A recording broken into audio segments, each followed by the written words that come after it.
This is something that you are doing in Moldova. You are the sixth time here, if I'm right, and you collaborated with these guys from Endava University. How do you find our Moldovan IT guys compared to other countries? What are they in terms of creativity, labor, ideas, and so on? I've worked with people from Endava for a few years now. Endava is a company that I think very highly of. I think that they have operations in Romania, in the UK, and in Moldova, and I've interacted with people from the company in Romania, in Moldova. I think it's exactly the sort of company that you'd like to have more of in Moldova, because it focuses not just on getting more business, local and international, but also on developing the people in a way that will create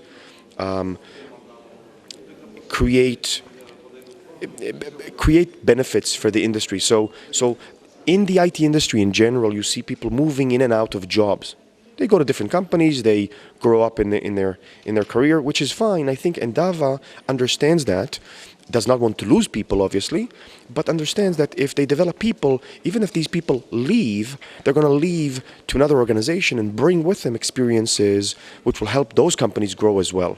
I think you see in Endava University exactly that, which is, let's develop the people within the organization which will benefit the sector, even if they leave our company. So that's more about Endava. More about the people you have here. I think they're very bright. I think they are extremely hardworking. I think they are very much interested in getting more knowledge about how to look for new business. So there's business expertise they're looking for.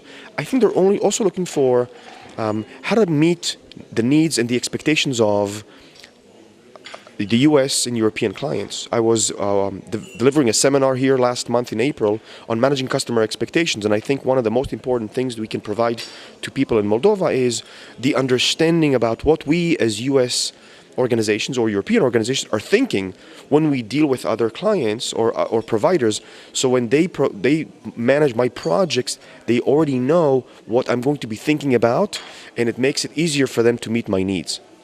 And I think I found a much interest here.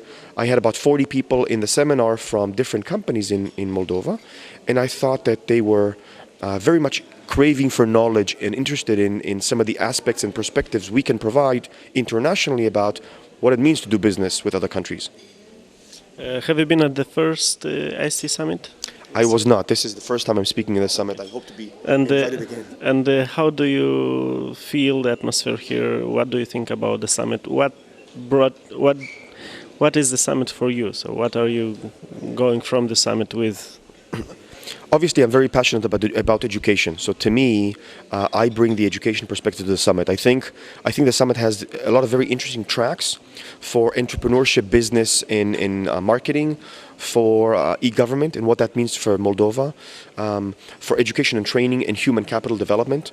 I think that the international involvement of people from the US, much like Carnegie or the European Union, different countries. We've heard people from Portugal, from Austria, from Germany, from the UK. I think there's a lot of excitement about helping Moldova as a country, and I think that'll help Europe. I think that'll help the US. That'll help the world. So I think that the summit is inviting very interesting people to talk. I think it's hitting all of the right topics. I'd like to see it develop and grow. I have a bias towards education, so I'm always looking for the educational perspective. I think it's a good opportunity for people to meet the government, organizers, and the people at the high levels who can make decisions on how to help Moldova really grow across multiple domains, whether it's industry, whether it's education or economics, in economy. And I think it's a great way of doing it. Gil, thanks a lot. Thank you. Good luck. Bye. Bye-bye.